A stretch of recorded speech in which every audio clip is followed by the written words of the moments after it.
દશામાના વ્રતની વાર્તા.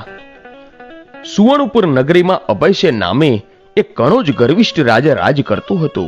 નગરીની સમૃદ્ધિનો પાર ન હતો અને રાજાની ગુણિયલ, સંસ્કારી અને અતિ સુશીલ ગુણવતી રાણીનું નામ અંગનસેના હતું. રાણી ઘણી જ નમ્ર અને ધર્મિષ્ઠ હતી. એ ઘણીવાર રાજાને અહંકાર ન કરવા સમજાવતી, પણ રાજા એની વાત કદી ન સાંભળતો. હવે એક દિવસ રાજમહેલના ઝરૂખે બેઠેલી રાણી નદીના કિનારે સ્ત્રીઓને વ્રત કરતી જોઈ અને તેથી રાણીએ એની દાસીને આજ્ઞા આપી કે નદીના કિનારે સોળે શણગાર સજીને ટોળે વળેલી સ્ત્રીઓ શું કરે છે એ જાણી લાવ. એટલે દાસી દોડતી દોડતી સ્ત્રીઓ પાસે ગઈ અને પૂછવા લાગી કે તમે બધા શું કરો છો? ત્યારે એક સ્ત્રીએ જવાબ આપતા કહ્યું કે અમે દશામાનું વ્રત કરીએ છીએ. આ વ્રતની વિધિ એવી છે કે સૂતરના 10 તાર લઈ 10 ગાંઠ વાળવી અને ગાંઠે ગાંઠે કંકુના ચાંદલા કરવા અને ત્યારબાદ સ્ત્રીએ વ્રત ક્યારે કરવું અને કેવી રીતે કરવું એ બધું જણાવ્યું. એટલે દાસીએ મહેલમાં આવીને રાણીને બધી વાત કરી. એટલે ધાર્મિક સ્વભાવની રાણીને પણ આ વ્રત કરવાની ઈચ્છા થઈ અને મનથી વ્રત કરવાનું એને નક્કી કર્યું. અને પછી એને રાજાને વાત કરી કે હું દશામાનું વ્રત કરું. ત્યારે અહંકારી રાજાએ ના પાડી દીધી અને કહ્યું કે આ વ્રત તો ગરીબ મૂર્ખા માટે છે. અરે તારે તો ઘણી સાહેબી છે, ધન દોલત, નોકર ચાકર, બાગ બગીચા, રાજપાટ બધું છે, માટે આ વ્રત કરવાનું છોડી દે. અને રાજાના અભિમાન ભર્યા વચનને કારણે રાણીનું દિલ દુભાયું. એ જાણતી હતી કે ગમે તેવી સમજાવટ છતાં આ અભિમાની રાજા એકનો બે નથી થવાનો. એટલે રાજાએ અહંકાર, ગર્વ અને અભિમાનમાં ચકનાચૂર થઈને દશામાના વ્રતનું અપમાન કર્યું. અને તેથી દશામાના ક્રોધનો પાર ન રહ્યો અને માએ રાજાના સપનામાં આવીને એક જ શબ્દ કહ્યું કે હું પડું છું. અને પછી બીજે દિવસે પડોશી રાજા લશ્કર સાથે ચડાઈ કરવા આવ્યો અને આવા અણધાર્યા હુમલાથી રાજા અભયસિંહ ગભરાયો અને જીવ બચાવવા માટે રાણી અને બંને કુંવરોને લઈને જંગલના રસ્તે ભાગ્યો. અને રાણી અંગનસેના મનમાં સમજે છે કે પોતાના પતિએ કરેલા દશામાના વ્રતના અપમાનથી જ આ દશા પ્રાપ્ત થઈ છે. અને પછી તો ઘોર જંગલમાં રાજા રાણી ઉઘાડા પગે ચાલ્યા જાય છે. પગમાં કાંટા વાગે છે, દુઃખ અને થાકનો પાર નથી. અને એવામાં કુંવરોને તરસ લાગી અને એટલામાં એક વાવ આવી અને રાજા પાણી લેવા વાવમાં ઉતર્યો અને ત્યાં જ દશામાએ અદ્રશ્ય રહીને બંને કુંવરોને વાવમાં ખેંચી લીધા. એટલે કુંવરોને અદ્રશ્ય થઈ ગયેલા જોઈ રાજા રાણી વિલાપ કરવા લાગ્યા. અને રાજા પણ મનમાં સમજી ગયો કે આ નક્કી દશામાનો કોપ લાગે છે. અને એ રાજા રાણીને આશ્વાસન આપતા સમજાવે છે કે જેણે આપ્યા એણે લઈ લીધા, હવે એ જ પાછા આપશે. આમ રુદન કરતી રાણીને સમજાવતો રાજા આગળ ચાલ્યો. અને થાકના લીધે બંનેના પગ ઘસડાય છે. પગમાં વેઢા વેઢાના કાકરા પોકાઈ ગયા છે અને તેથી પીડાનો પાર નથી. અને રસ્તામાં એક વાડી આવી. રાજાને એમ થયું કે હાશ, 2 ઘડી વિસામો તો મળશે.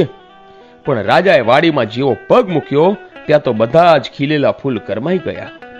અને પછી તો વાડીનો માળી વિચારવા માંડ્યો કે નક્કી આ માણસ પાપી પગલાનો છે. અને તેથી માળી લાકડી લઈને રાજા રાણીને મારવા દોડ્યો. અને રાજા રાણી માંડ બચીને ભાગ્યા. અને જીવનથી હતાશ થઈ ગયેલા ભિખારી જેવી હાલતમાં બંને એક નગરમાં આવ્યા. અને એ નગર રાજાની બહેનનું હતું. અને રાજાને આશા હતી કે બહેન જરૂર આશરો આપશે. એટલે એણે પાદરથી જ એની બહેનને સંદેશો મોકલાવ્યો. બહેને પોતાના ભાઈને સોનાની ગાગરમાં સુખડી અને સાથે સોનાના દાગીના મૂક્યા. એક ભાઈએ આવીને રાજાને જેવી સોનાની ગાગર આપી તો સોનાની ગાગર પિત્તળની બની ગઈ, સુખડીને બદલે ઈંટના કટકા બની ગયા અને સોનાના દાગીનાને બદલે ફૂફાડા મારતો કાળો નાગ નીકળ્યો. રાજા આમ વિચાર કરે છે કે મારી સગી બહેન મને મારી નાખવા આવું તો ન જ કરે, નક્કી આ દશામાના કોપના કારણે જ થયું છે. આવો વિચાર કરી રાજાએ ગાગર ત્યાં નીચે જમીનમાં દાટી દીધી અને રાણીને લઈને આગળ ચાલ્યો. ચાલતા ચાલતા એક નદી આવી. નદીને કાંઠે ચીભડાના વાડા છે. રાજા 2 હાથ જોડીને એ વાડાના માલિકને કગરવા લાગ્યો કે ભાઈ, 7 દિવસના ભૂખ્યા છીએ, દયા કરીને એક ચીભડું આપ. હવે ખેડૂતને દયા આવી અને એને એક ચીભડું આપ્યું. રાજાએ એમ વિચાર્યું કે આગળ જઈને થોડોક આરામ કરી અને પછી ચીભડું ખાઈશું. હવે આ બાજુ બન્યું કે એ નગરના રાજાનો કુંવર 2 દિવસ પહેલા રિસાઈને ભાગી ગયો હતો અને સિપાહીઓ કુંવરની શોધમાં નીકળ્યા હતા. અને દશામાના કોપના કારણે રાજાના હાથમાં જે ચીભડું હતું એ કુંવરનું માથું બની ગયું અને આ માથા ઉપર નજર પડતા સિપાહીઓએ દોડીને રાજા અભયસેનને પકડી લીધો અને દોરડાથી બાંધીને લાતો મારતા નગરમાં લઈ ગયા અને નગરના રાજાને બધી વાત કરી. રાજાએ પોતાના કુંવરની હત્યા બદલ અભયસેનને કાળી કોટડીનો હુકમ આપી બંદીખાનામાં નાખી દીધો અને રાજા વકરવાકે કેદ થયો. તેથી રાણી અંગસેના ઉપર દુઃખોનો પહાડ તૂટી પડ્યો. એ રોજ જંગલમાં લાકડા કાપવા જતી અને એનો ભારો વેચી જે પૈસા મળે એમાંથી પોતાના પેટનો ખાડો પૂરતી. આમ દિવસો ઉપર દિવસો પસાર થવા લાગ્યા. અષાઢ મહિનો આવ્યો. અંગસેનાએ અષાઢ મહિનાની અમાસી એટલે કે દિવાસાના દિવસે દશામાનું વ્રત શરૂ કર્યું. દશામાના વ્રતના 10 દિવસ નકોડા ઉપવાસ કર્યા અને દશામાની ભક્તિ કરી.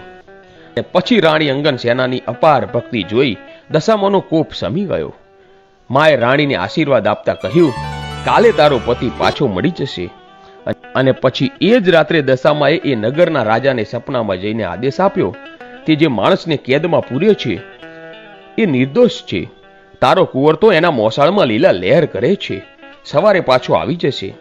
અને સવાર પડતા દશામાની કૃપાથી કુંવર પાછો આવી ગયો અને રાજાએ જાતે જઈને અભયસેનને બંદીખાનામાંથી મુક્ત કરી ક્ષમા માંગી અને એટલું જ નહીં, ખૂબ ધન પણ આપ્યું.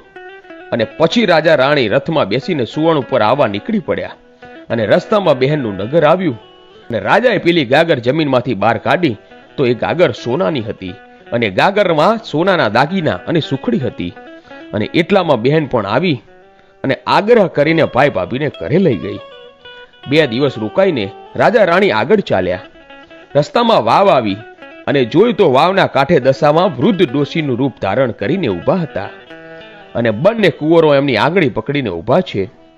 રાજા રાણી તરત માતાજીને ઓળખી ગયા અને લાકડી પડે એમ પગમાં પડ્યા અને દશામાએ અસલ સ્વરૂપમાં આવીને દર્શન આપતા કહ્યું કે હે રાજા, તે અભિમાન આણીને મારા વ્રતનું અપમાન કર્યું હતું અને તેથી તારા ઉપર હું કોપાયમાન થઈ હતી, પણ હવે તારો ગર્વ ગળી ગયો છે અને વળી તારી રાણીએ ભાવથી મારું વ્રત કર્યું છે, તેથી હું પ્રસન્ન થઈ છું. તારું રાજ તને પાછું મળી જશે. અને માં માં કરતો રાજા અભયસેન દશામાના પગમાં આળોટવા લાગ્યો અને બોલ્યો કે હે માં, આ કળિયુગમાં તારી કપરી કસોટીમાંથી પાર કોઈ જ નહીં ઉતરી શકે, માટે આવો કોપ કદી ન કરશો. અને દશામાં ત્યારે મીઠું મધુર હાસ્ય વિરાતા બોલ્યા કે તારી વાત કબૂલ કરું છું. કળિયુગમાં જે પણ મારી કથા સાંભળશે કે સંભળાવશે એની દશા હંમેશને માટે સારી રહેશે અને આ મારા આશીર્વાદ છે. અને આમ કહી દશામાં અદૃશ્ય થઈ ગયા. રાજા રાણી બંને કુંવરોને સાથે લઈ રાજ્યમાં આવ્યા અને અભયસેનના સેનાપતિએ પડોશી રાજાને હરાવીને રાજ પાછું મેળવેલું. પછી તો રાજા રાણી આનંદપૂર્વક દિવસો પસાર કરવા લાગ્યા. હે દશામાં, જેવા રાજા રાણીને ફળ્યા એમ વ્રત કરનાર સર્વને ફળજો. જય દશામાં. મિત્રો, આવા જ વિડીયો જોવા માટે આજે જ અમારી આ ચેનલ A1 ગુજરાતીને સબસ્ક્રાઇબ કરો. ધન્યવાદ.